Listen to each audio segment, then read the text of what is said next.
احنا اليوم نحيي الذكرى السابعة للإبادة الأزيدية اللي حصلت على أيادي تنظيم داعش الإرهابي، وهي المجزرة ندينها ونستنكرها لأن قضت على مجموعة من الأشخاص والنساء والأطفال والشيوخ.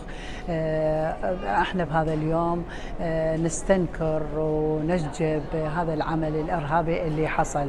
بهذا المؤتمر تحوى إرادة النساء العراقيات الأزيديات تتحدى الإبادة الجماعية.